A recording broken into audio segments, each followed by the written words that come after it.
Bienvenue sur ma chaîne Développement personnel par la parole de Dieu.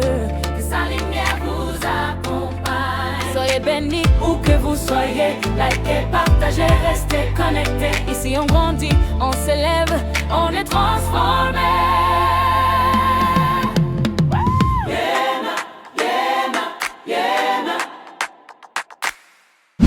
Hello, hello, bienvenue sur ma chaîne, j'espère que vous allez bien.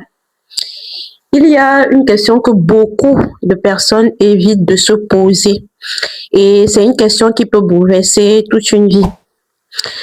Et si ton métier, ce n'était pas ta mission? Et si ce que tu faisais chaque jour pour gagner ta vie n'était qu'une partie de ton histoire, mais pas la raison profonde pour laquelle tu es sur cette terre? Nous vivons dans une société qui nous apprend très tôt à répondre à une seule question. Et cette question, c'est: qu'est-ce que je veux faire dans la vie? Depuis l'enfance, on nous pousse à faire des choix, à choisir une profession. On nous demande: quel métier vas-tu exercer quand tu seras plus grand? Quel diplôme vas-tu avoir? Quelle carrière vas-tu choisir et construire? Et petit à petit, on finit par croire que notre valeur intrinsèque dépend de notre titre et de notre profession. Comme si notre identité ne pouvait se résumer qu'à une carte de visite, qu'à un poste. Mais la vraie question, ce n'est pas là. La vraie question, ce n'est pas là. La vraie question, elle est beaucoup plus profonde. La question, ce n'est pas qu'est-ce que tu veux faire. La véritable question, c'est qu'est-ce que tu as été appelé à faire. Et c'est là que beaucoup de personnes commencent à ressentir un petit malaise, un petit inconfort intérieur. Tout simplement parce que certaines personnes ont une carrière qui est brillante, pour laquelle elles ont travaillé dur, pour laquelle elles ont fait de longues études. Elles ont atteint leurs objectifs de carrière, elles ont accumulé des titres, des responsabilités, mais malgré tout, elles ressentent quelque chose qui est très bizarre. C'est un vide, un sentiment qui est difficile à expliquer, comme s'il y avait quelque chose qui leur manquait. Parce que elles n'arrivent pas à mettre le doigt dessus. Elles ont du succès, mais elles n'ont pas la paix. Elles ont de l'argent, mais elles n'ont pas le bonheur. Elles ont des accomplissements, mais elles ont toujours le sentiment de ne pas être à leur place. Pourquoi? On se pose la question pourquoi? Parce qu'elles ont construit toute leur vie justement autour de ce qu'elles font. Elles se sont définies par leur titre au lieu de découvrir qui elles sont réellement au fond d'elles. Et cette confusion entre carrière et mission est l'une des causes les plus profondes du manque de sens dans la vie moderne. La Bible nous donne une perspective pourtant très complète et très différente. Dans le livre des Éphésiens, chapitre 2, verset 10, il est d'ailleurs écrit: « Car nous sommes son ouvrage, ayant été créés en Jésus-Christ pour de bonnes œuvres, que Dieu a préparées d'avance afin que nous les pratiquions. » Ce verset révèle une vérité extraordinaire. Avant même notre naissance, avant même que nous ne choisissions notre voie, avant même que nous ne choisissions notre métier, Dieu avait déjà préparé des œuvres pour notre vie. Autrement dit, ta vie n'est pas un accident. Ton existence n'est pas le fruit du hasard. Tu as été créé avec intention. Pas seulement pour exercer un métier, mais pour accomplir une mission. Et cette mission dépasse souvent largement le cadre professionnel. Certaines personnes découvrent leur mission à travers leur métier, c'est vrai. Mais pour d'autres, le chemin est complètement différent. Pour d'autres personnes, la mission est plus grande que le métier lui-même. C'est pourquoi il est possible d'avoir une carrière réussie et pourtant ressentir un manque, ressentir un vide. Et dans cette vidéo, donc, nous allons explorer ensemble cette question qui est essentielle. Comment découvrir sa mission dans la vie? Nous allons voir plusieurs choses très importantes. Et je vais scinder cela en plusieurs chapitres.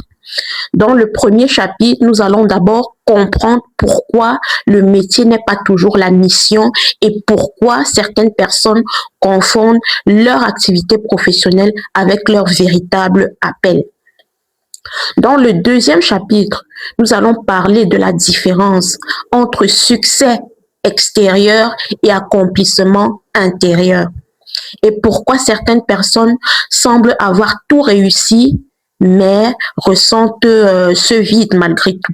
Dans la troisième partie, dans le troisième chapitre, nous allons voir comment Dieu prépare une mission dans la vie d'une personne, souvent à travers des expériences, les épreuves et même les moments difficiles, les obstacles.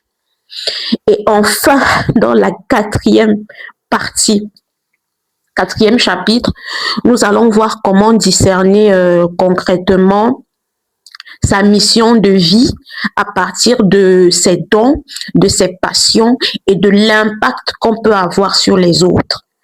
Parce que découvrir sa mission, ce n'est pas forcément un moment spectaculaire dans la vie, hein.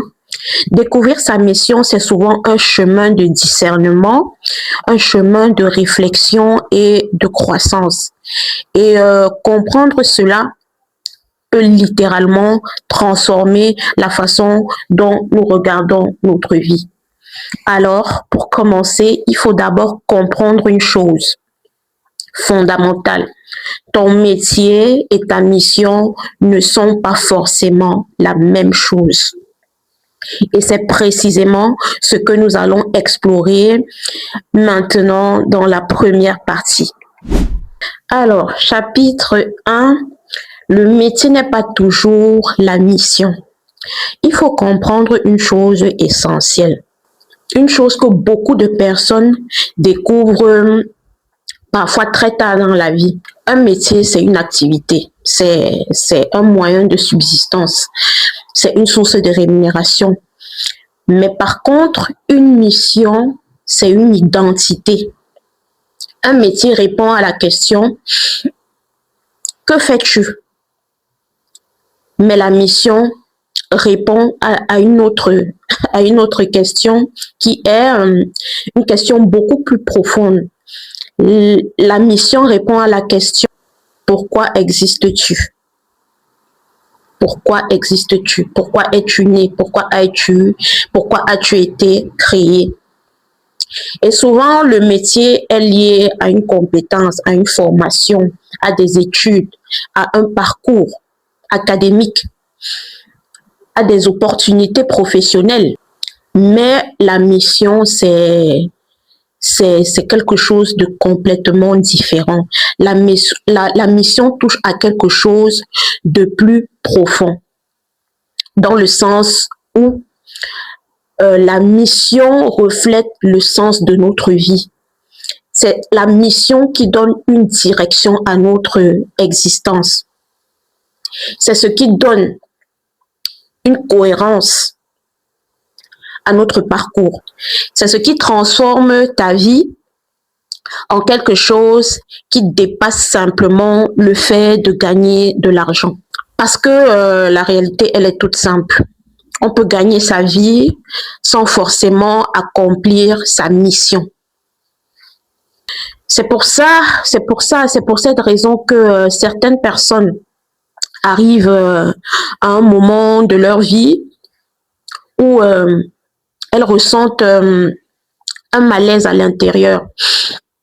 Elles ont suivi toutes les étapes, elles ont respecté tous les canons prescrits par la société. Elles ont réussi à tous les niveaux selon les standards de la société.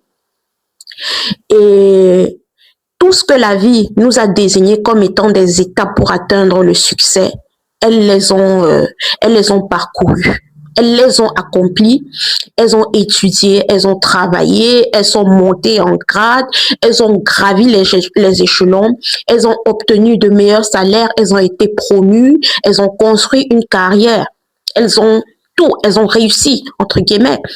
Mais au bout d'un certain temps, elles arrivent à un stade de leur vie où une question lancinante commence à à apparaître. Et une question qu'on n'arrive pas à oublier, à ignorer, c'est est-ce que je suis vraiment sur cette terre pour ça? Et cette question, ce n'est pas un signe de faiblesse et ce n'est pas un signe qu'on est perdu. C'est souvent un signe qu'il y a quelque chose de plus profond qu'on recherche, quelque chose de plus profond qui est en train d'émerger dans notre vie. La psychologie moderne parle beaucoup de ce qu'on appelle le sens de la vie. L'un des penseurs les plus influents sur cette question, c'est le psychiatre Viktor Frankl. Viktor Frankl, c'était un neurologue et un psychiatre. Viktor Frankl, c'était un neurologue et un psychiatre autrichien qui a exercé pendant la Seconde Guerre mondiale. Et c'est un psychologue juif qui a été déporté dans plusieurs camps de concentration. Donc, vous imaginez bien, il a vécu vraiment les conditions les plus inhumaines de vie qu'on puisse imaginer. Il a vécu la faim, il a vécu le froid, il a vécu la peur d'être tué, il a vécu la perte de sa famille, il a vécu la souffrance extrême, il a vécu tout ce qu'on peut imaginer sur Terre comme de malheureux, de douloureux. Il a littéralement vécu l'enfer sur Terre. Et pourtant, à travers cette expérience terrible, il a fait une découverte profondément humaine. Il a observé certaines personnes qui arrivaient à survivre psychologiquement justement aux conditions dans les camps de concentration, tandis que d'autres perdaient complètement pied, perdaient complètement espoir. Et justement, quelle est cette différence-là? Quelle est la différence entre ces deux types de personnes? Alors, d'après Viktor Frankl, selon lui, la différence qu'il faisait entre ces différentes personnes était le sens que les personnes donnaient à leur existence. Et il a d'ailleurs écrit dans son célèbre ouvrage Man's Search for Meaning, il a découvert ceci: l'homme peut supporter presque n'importe quelle souffrance s'il trouve un sens à sa vie. L'homme peut supporter n'importe quelle souffrance s'il trouve un sens à sa vie. Autrement dit, quand une personne sait pourquoi elle est là, pourquoi elle est venue sur cette terre, quand elle a un but, pourquoi elle est venue sur cette terre, elle peut supporter beaucoup plus de difficultés. Et aujourd'hui, la science confirme largement ce postulat et cette intuition que Viktor Frankl avait déjà eue. Les recherches en psychologie positive montrent d'ailleurs que les personnes qui vivent avec un sentiment de mission, de vocation, de sacerdoce ont plus de résilience, plus de résistance face aux difficultés et face aux obstacles de la vie. Elles sont globalement plus heureuses et elles ont globalement une meilleure santé mentale.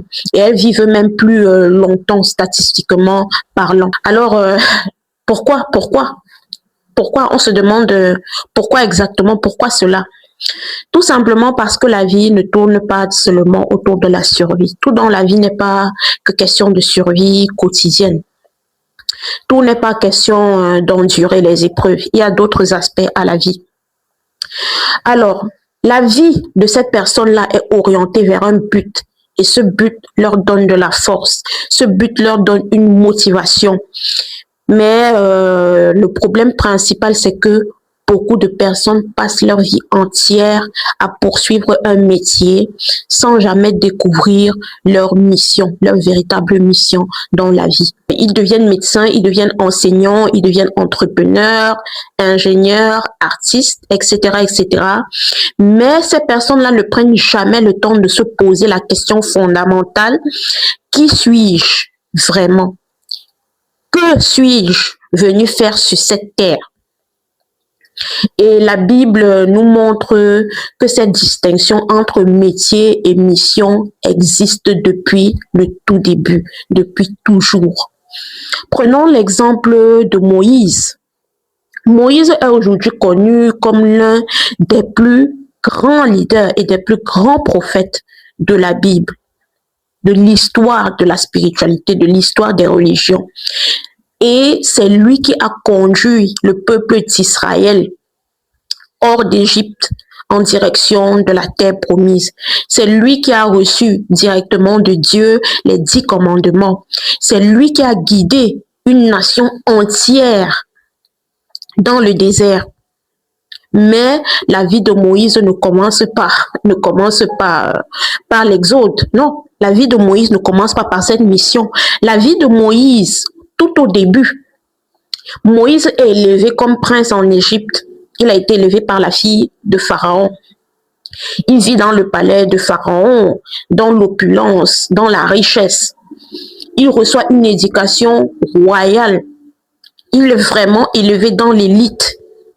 Il aurait pu mener une vie confortable. Il aurait pu se cantonner à ce mode de vie somptueux. Mais après avoir pour défendre son frère hébreu, Moïse est devenu fugitif. Il est hors la loi et il se retrouve alors dans le désert de Madian. Et pendant plus de 40 ans, Moïse devient un berger. Il est presque rétrogradé. Il est passé de prince héritier à berger.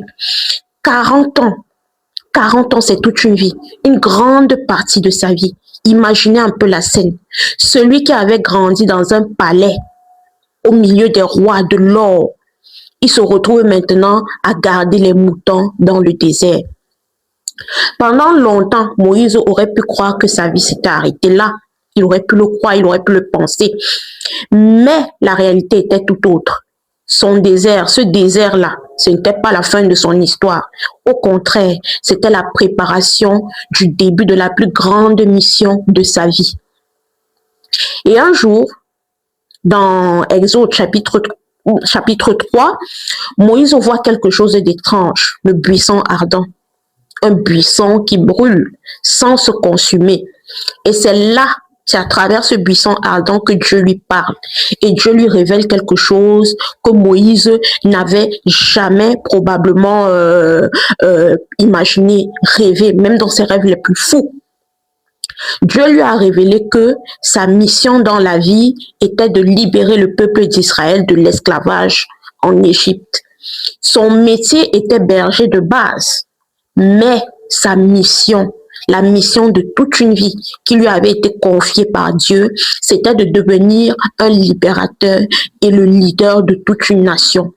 Et c'est souvent comme ça que fonctionne la vie. Parfois, ce qu'on fait aujourd'hui, ce n'est pas forcément la pleine expression de notre véritable mission, notre destin. Parfois, tu es tout simplement dans une saison de préparation. Parfois, tu apprends, tu grandis, tu évolues, tu mûris et tu traverses des expériences. Tu développes des qualités, des compétences. Tu développes ton caractère. Et tout cela construit quelque chose que sur le moment, on ne comprend pas encore complètement. Quelque chose qu'on n'arrive pas totalement à appréhender à l'instant T. Et cela signifie parfois que la mission est déjà en train de se mettre en place. Même quand la vie actuelle ne le reflète pas encore, la mission est en train de se mettre en place. Tu peux être dans un travail qui n'est qu'une étape. Tu peux être dans une entreprise, dans un groupe ou dans une saison qui semble ordinaire, mais Dieu est déjà en train de te préparer pour quelque chose de beaucoup plus grand. Et cela nous amène à nous poser une question très importante et pourtant très profonde. Si la mission est différente du métier, pourquoi certaines personnes semblent réussir extérieurement, mais ne sont pas heureuses, mais ressentent ce vide, ce manque, malgré tous leurs accomplissements, malgré toutes leurs richesses? C'est exactement ce que nous allons explorer dans le chapitre suivant. Chapitre 2, le métier n'est toujours pas la mission. Il faut comprendre une chose essentielle. Une chose que beaucoup de personnes ne découvrent malheureusement que très tard dans la vie. La mission, c'est une identité.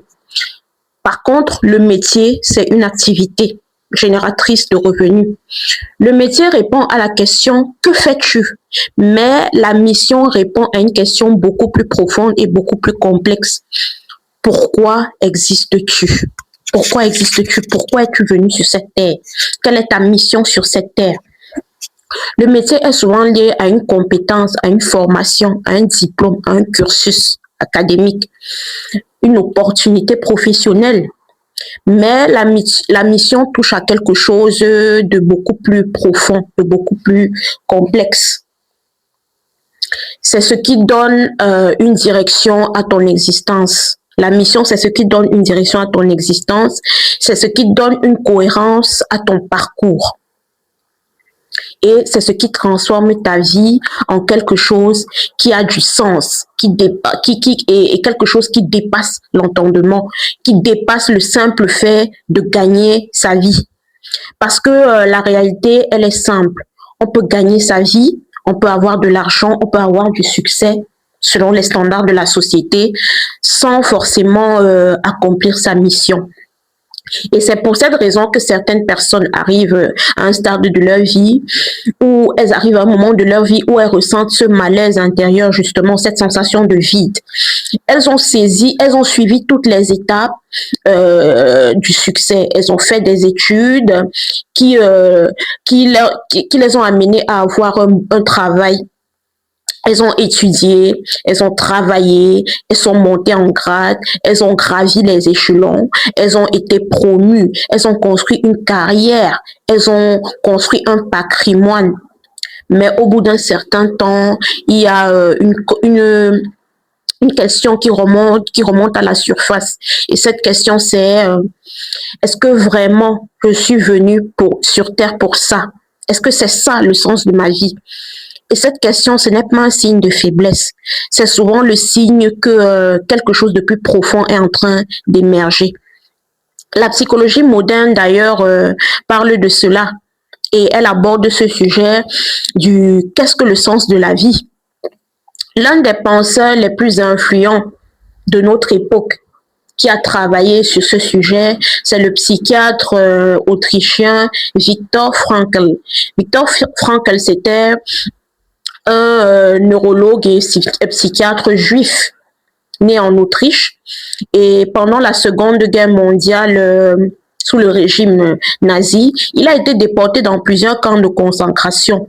Donc, vous pensez bien qu'il a vécu les conditions les plus inhumaines et les plus difficiles à imaginer qu'un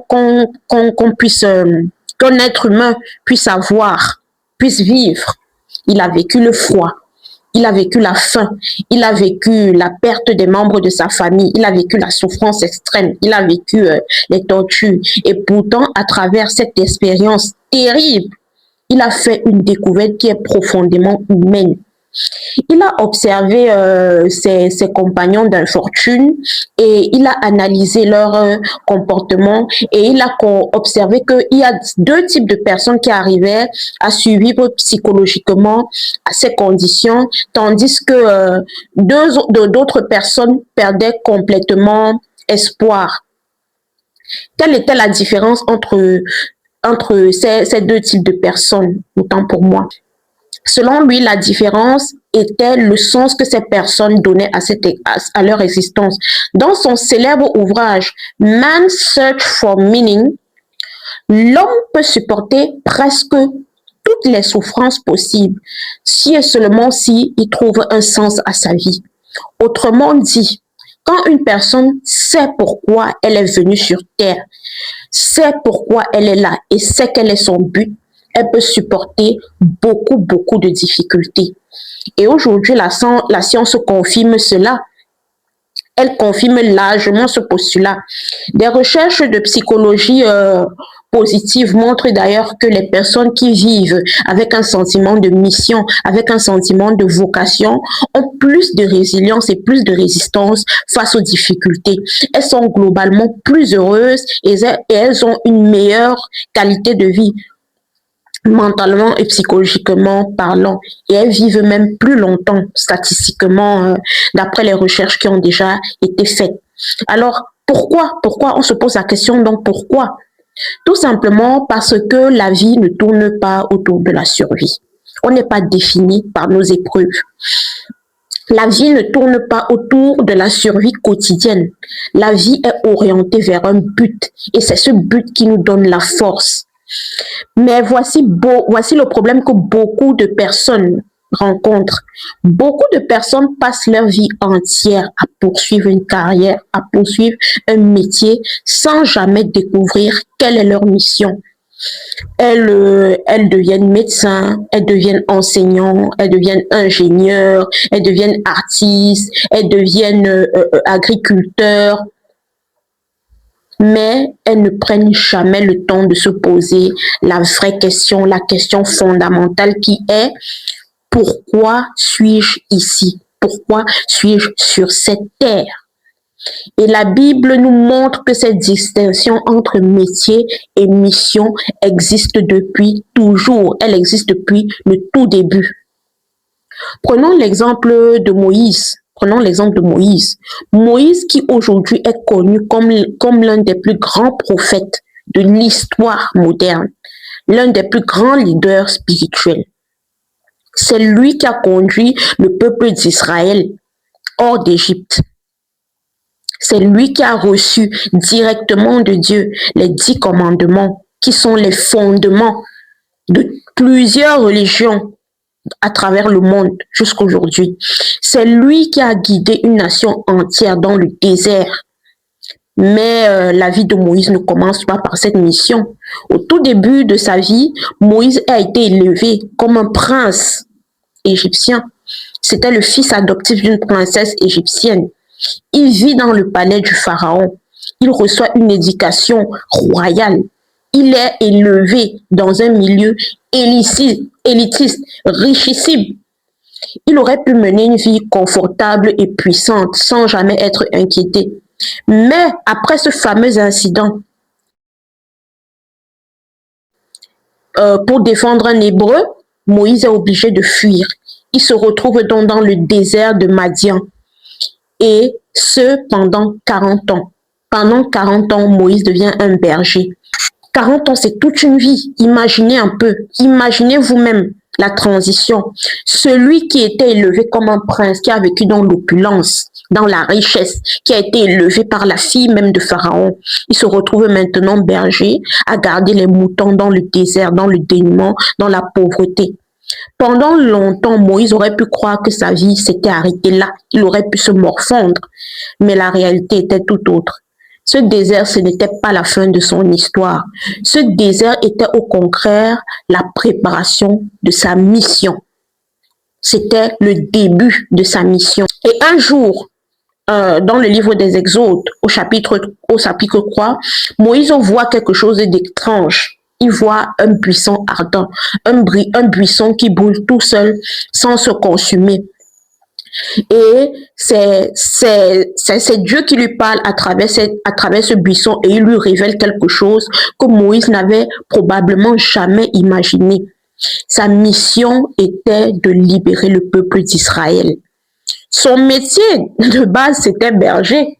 Mais Dieu lui a confié la mission de devenir le libérateur de toute une nation, le leader de tout un peuple. Et c'est souvent ainsi que fonctionne la vie.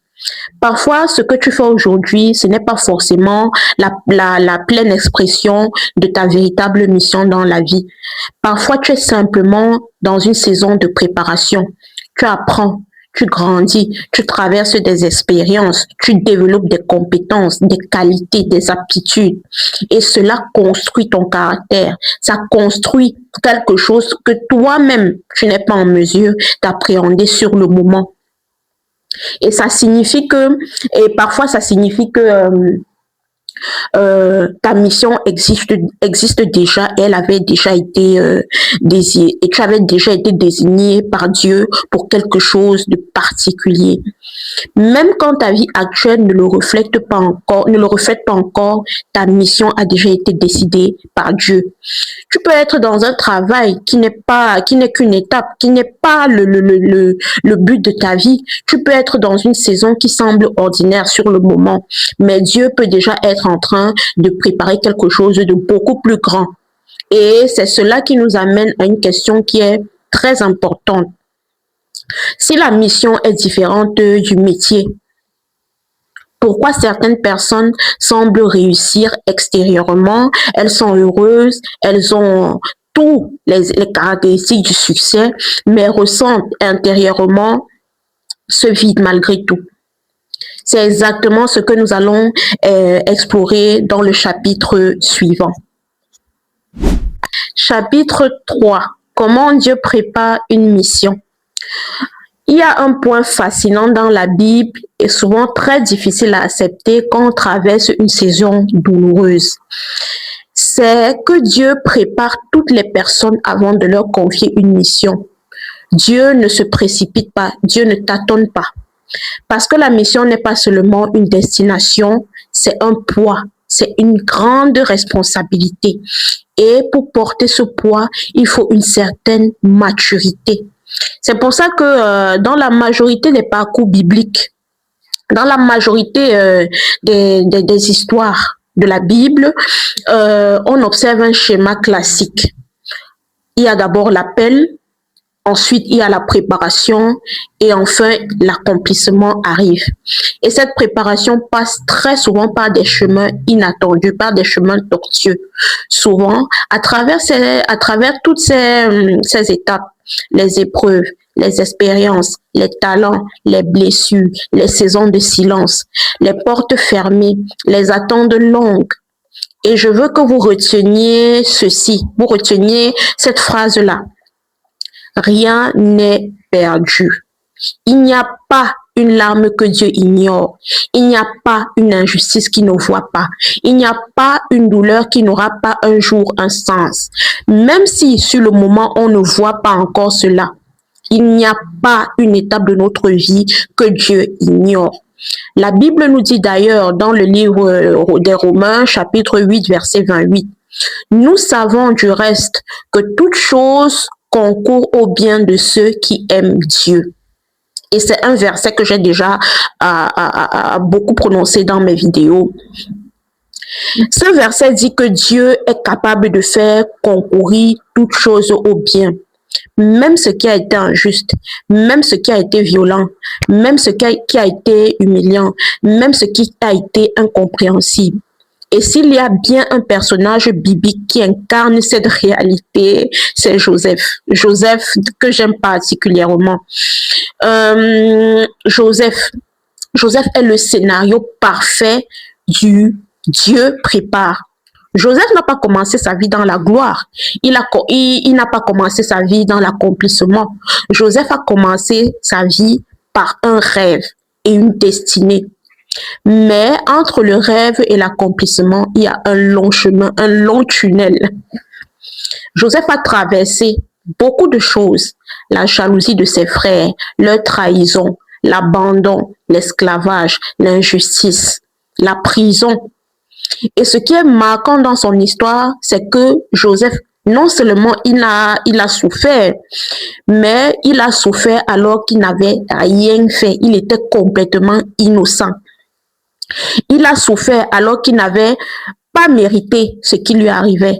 C'est aussi ça parfois la dure réalité de la vie. Vous pouvez être sincère, vous pouvez être motivé, vous pouvez être la personne la plus honnête et quand même traverser des injustices, quand même traverser des épreuves. Mais toi maintenant qui me regardes, si tu lis l'histoire de Joseph avec attention, tu vas comprendre quelque chose.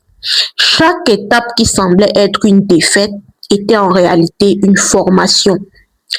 Joseph apprend la gestion dans la maison de Potiphar. Joseph apprend la fidélité dans l'injustice. Joseph apprend la patience dans la prison. Joseph apprend la lecture des saisons, des rêves et des cycles. Et finalement, lorsqu'il arrive au moment où Dieu l'élève, Joseph est devenu une personne capable de gérer plusieurs choses. Il est devenu une personne capable de gérer le pouvoir, la pression, la stratégie, la responsabilité de sauver des nations. Donc, ce que Joseph a vécu, en fait, ce n'était pas seulement de la douleur, c'était aussi de l'entraînement. C'était une préparation, c'était un entraînement pour sa mission. Et c'est pour cette raison que lorsque Joseph retrouve ses frères, au lieu de les détruire, il prononce une phrase très forte et qui devrait nous bouleverser. Moi, en tout cas, elle me bouleverse. Dans le livre de la Genèse, chapitre 50, verset 20, Jésus dit: vous aviez médité de me faire du mal, mais Dieu l'a changé en bien. Il ne minimise pas le mal, il ne nie pas la trahison, il ne fait pas semblant que ça ne lui a pas fait mal, mais il déclare que Dieu est capable de transformer la douleur en destinée. Et c'est ça la clé. C'est une clé énorme parce que parfois, le diable attaque précisément là où se trouve la mission. La blessure n'est pas seulement un accident, elle est parfois un indice. Dieu transforme souvent les blessures en mission. Il y a quelque chose d'étrange dans la vie, vous savez. Les choses qui nous ont les plus brisées sont parfois les choses qui nous rendent les plus utiles pour les autres. Et moi, je parle de mon expérience personnelle. Pourquoi? Parce que la souffrance peut produire deux résultats. Soit elle te rend amer, soit elle te rend profond. Et je l'ai déjà dit dans la vidéo précédente. Et quand tu refuses de laisser la douleur te détruire, tu développes quelque chose que rien, tout l'or du monde ne peut pas acheter, c'est l'empathie, la compréhension humaine, la sagesse, l'humilité et parfois même une autorité spirituelle que les personnes les plus riches du monde n'ont pas. C'est pour cela que Dieu peut utiliser une personne blessée, brisée, abîmée, mais guérie pour guérir d'autres personnes. La Bible dit d'ailleurs dans la deuxième lettre aux Corinthiens, chapitre 1, du verset 3 à 4, que Dieu nous console afin que nous puissions consoler les autres. Et c'est un principe biblique qui est très puissant. Ce que Dieu restaure en toi devient une ressource pour les autres. Et c'est exactement ce qu'on retrouve dans la psychologie moderne. Et la science le confirme d'abord. The post-traumatic growth. La croissance post-traumatique. La croissance post-traumatique, c'est un phénomène où certaines personnes, après avoir traversé une épreuve très difficile, une épreuve profonde, développent plus de force intérieure, une vision plus claire de leurs priorités et plus de profondeur spirituelle, plus d'empathie, plus de gratitude et un sens plus aigu de la mission. Mais il faut faire attention. Cela ne veut pas dire que le traumatisme, c'est une bonne chose. Non, on n'est pas en train de glamouriser la souffrance. Ça veut tout simplement dire que l'être humain peut transformer une douleur en croissance et que Dieu lui-même peut transformer une douleur en mission.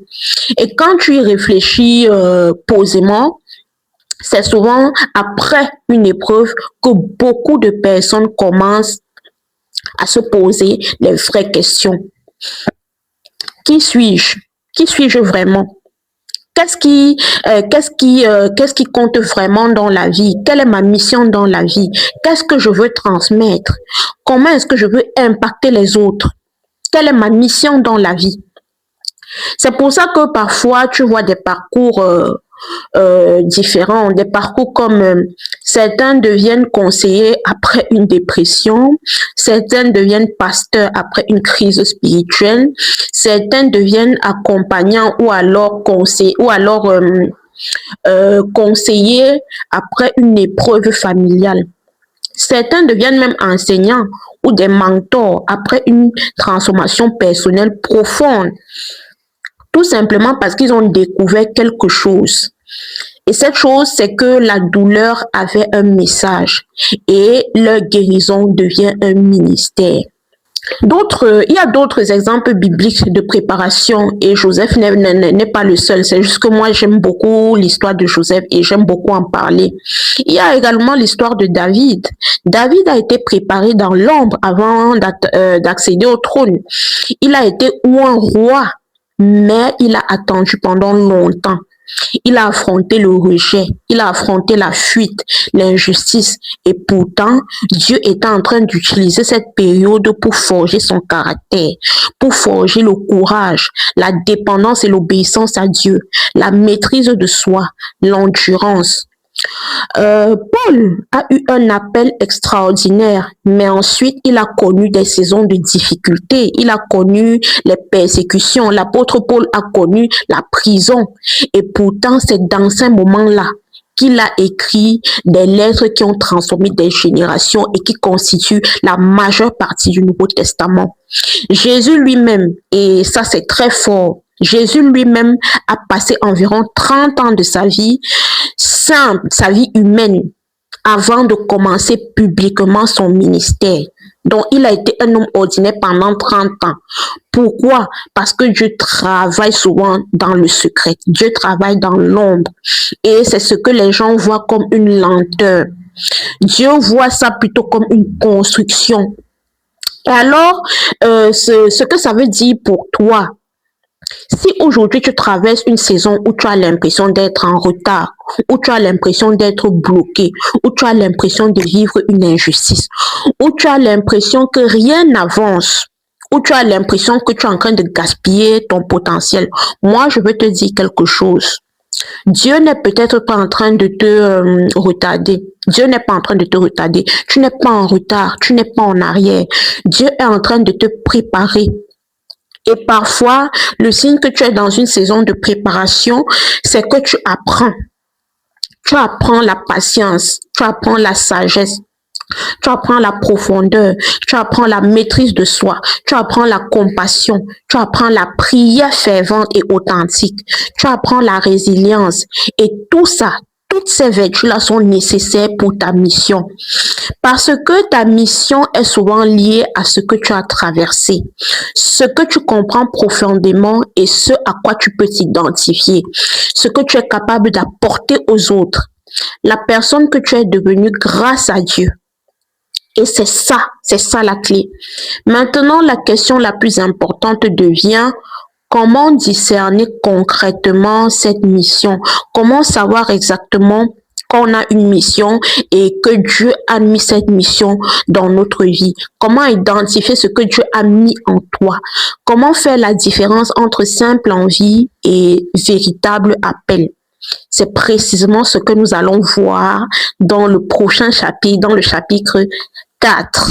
Chapitre 4. Comment commencer à découvrir sa mission? Une question revient souvent lorsqu'on parle de mission de vie. Comment la découvrir? Beaucoup de personnes imaginent que découvrir sa mission doit être un moment spectaculaire, comme une sorte de révélation soudaine et comme une voix qu'on entend dans le ciel, par exemple, comme une certitude immédiate.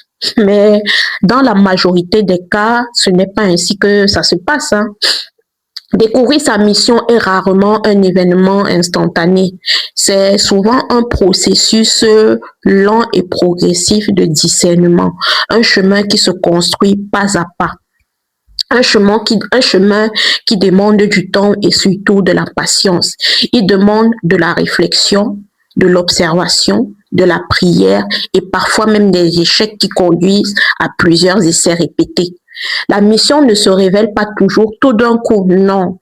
Elle se révèle souvent pas à pas. Comme si Dieu éclairait le chemin un peu plus loin à chaque étape. Et la Bible dit d'ailleurs dans le psaume 119, verset 105, Ta parole est une lampe à mes pieds et une lumière sur mon sentier. Une lampe n'éclaire pas toute la route, elle éclaire le prochain pas. Et c'est souvent ce que Dieu, c'est souvent de cette manière que Dieu nous guide et nous conduit. Il existe plusieurs indices très importants. Observer ce qui nous anime profondément. La première piste consiste à observer ce qui touche profondément ton cœur. Quelles sont les choses qui provoquent en toi une réaction forte? Quelles sont les situations qui éveillent en toi de la compassion, de l'indignation, de la passion, de la motivation? Certaines personnes sont profondément touchées par l'injustice. Elles ne supportent pas de voir des personnes opprimées et maltraitées. D'autres sont sensibles à l'éducation, à l'enseignement. Elles ressentent un désir profond de transmettre la connaissance, d'enseigner. D'autres, d'enseigner, d'éclairer les autres. D'autres, par contre, sont plutôt animés par la foi et par le désir d'aider les autres à grandir spirituellement. Certaines personnes ressentent une attirance particulière pour la créativité, pour la beauté et pour l'expression artistique. Il y a tellement d'exemples. D'autres personnes sont attirées par la guérison, comme moi, par l'accompagnement, par l'écoute. Et ces sensibilités ne sont pas un hasard. Elles sont souvent des indices de ce que Dieu a placé en toi. La Bible dit d'ailleurs dans Romains chapitre 12 verset 6, « Puisque nous avons des dons différents selon la grâce qui nous a été accordée. » Dieu ne distribue pas les mêmes sensibilités à tout le monde. Certaines personnes remarquent des choses que d'autres ne voient même pas. Certaines personnes ressentent des choses que d'autres ne ressentent pas. Et ces différences sont très importantes tout simplement parce qu'elles orientent chacun vers une contribution unique. Parfois, ta mission commence par ce qui te touche profondément. Alors, il faut identifier ces talents naturels. Comment identifier nos talents naturels? La deuxième piste qui consiste à identifier les talents naturels, consiste à détecter ce qui te semble naturel. Il y a des choses que certaines personnes trouvent très difficiles, mais que toi, tu trouves évidentes. Peut-être que tu as une facilité pour parler en public, pour expliquer des idées complexes, pour encourager les autres dans des projets, pour créer du contenu, pour résoudre des problèmes ou alors pour écouter profondément les personnes et les aider psychologiquement. Souvent, les talents qu'on possède naturellement nous paraissent complètement ordinaires, banals, parce qu'ils sont faciles pour nous. Mais ce qui est facile pour toi n'est pas forcément facile pour les autres. Ça peut être extrêmement difficile pour quelqu'un d'autre. C'est pour cela que les talents sont parfois sous-estimés. Pourtant, dans la Bible, les dons sont présentés comme des ressources que Dieu confie pour servir. Dans la parabole des talents, dans le livre de Matthieu chapitre 25, Jésus explique que chacun reçoit des capacités différentes et la responsabilité de chacun est d'utiliser ce qu'il a reçu. Découvrir sa mission implique donc de regarder honnêtement quelles sont mes forces et quelles sont mes faiblesses, quelles sont les choses que je fais bien, quelles sont les compétences que j'ai développées au fil du temps, quel est mon don. Et ces talents sont des indices de direction. Et dans ce sens-là, il faut observer ce qui produit un impact autour de toi. Un autre indice très important, c'est l'effet que tu produis sur les autres, l'effet que tu produis autour de toi. Parfois, les autres voient quelque chose en nous que nous-mêmes, nous ne voyons pas. Parfois, certaines personnes détectent notre potentiel avant que nous-mêmes, nous ne le détections. Peut-être que les gens viennent souvent vers toi pour demander des conseils, pour avoir de l'écoute, des encouragements, des explications, de l'aide. Peut-être que tu remarques que lorsque tu fais certaines choses, les autres sont aidés et ils comprennent mieux. Elles se sentent encouragées, elles avancent. Et parfois, c'est précisément là que se trouve une partie de ta mission. Parce que ta mission est rarement centrée uniquement sur toi. Elle est souvent liée à l'impact que ta vie peut avoir sur les autres. Alors, il faut donc chercher l'alignement entre foi, talent et impact. Finalement, la mission de la vie se trouve souvent à l'intersection de ces trois éléments. Premièrement, ce que Dieu a placé dans ton cœur, tes convictions, tes valeurs, tes passions profondes. Deuxièmement, ce que tu sais faire naturellement, tes talents, tes compétences, tes capacités. Et troisièmement, ce qui peut réellement aider les autres. Ce qui peut réellement aider les autres. L'impact que ta vie peut avoir dans le monde. Lorsque ces trois éléments-là commencent à s'aligner, quelque chose devient très clair. Tu ne fais plus seulement des choses.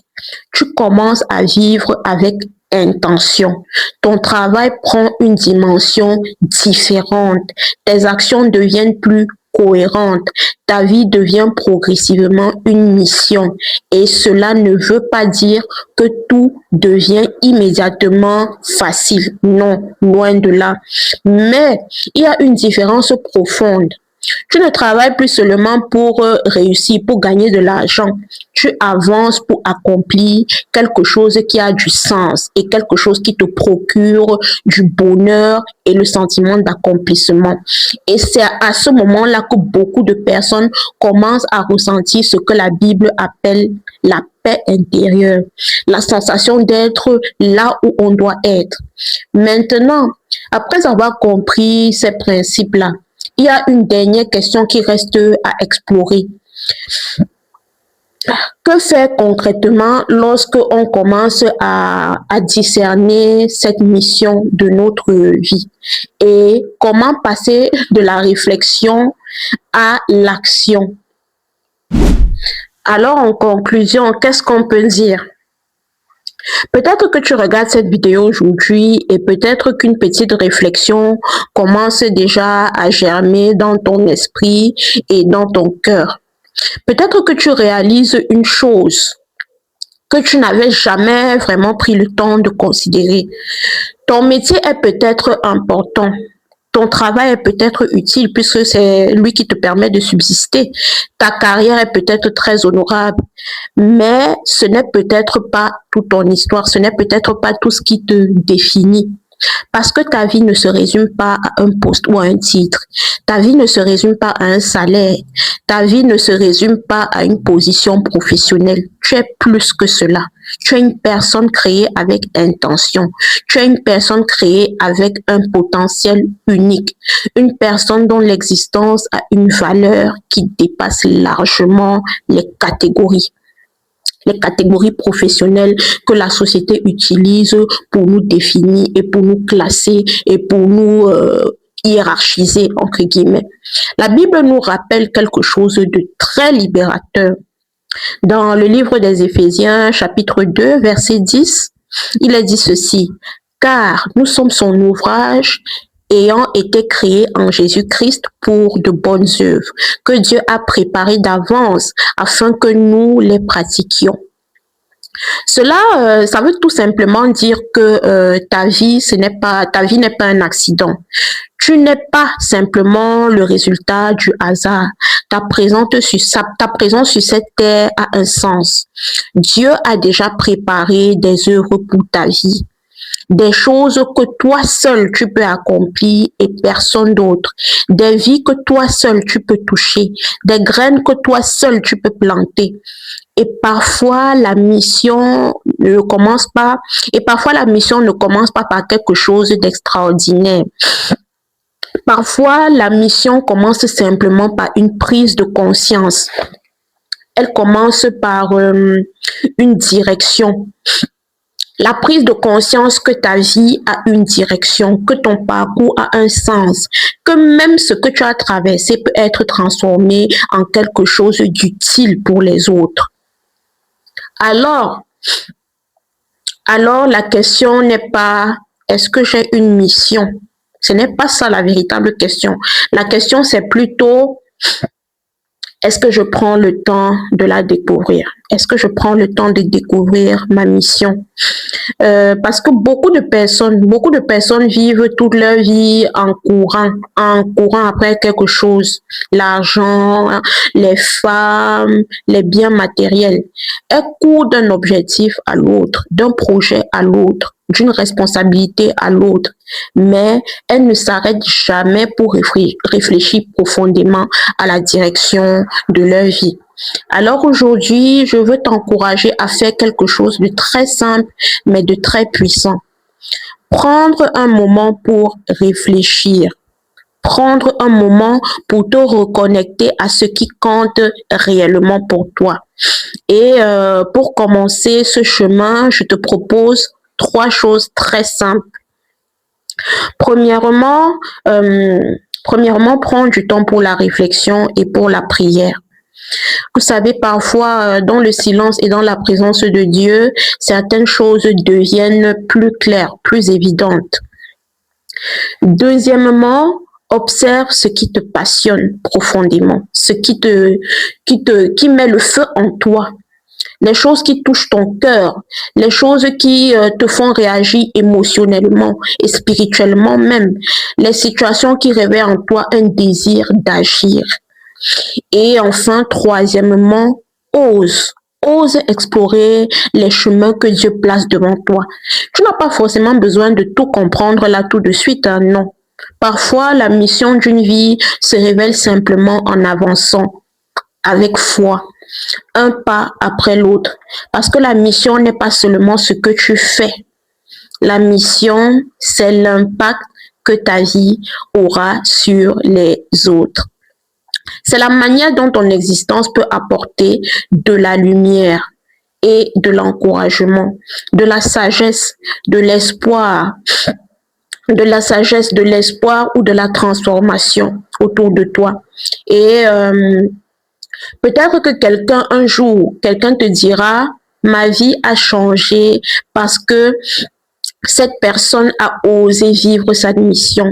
Tu peux avoir un impact sur la vie d'une personne.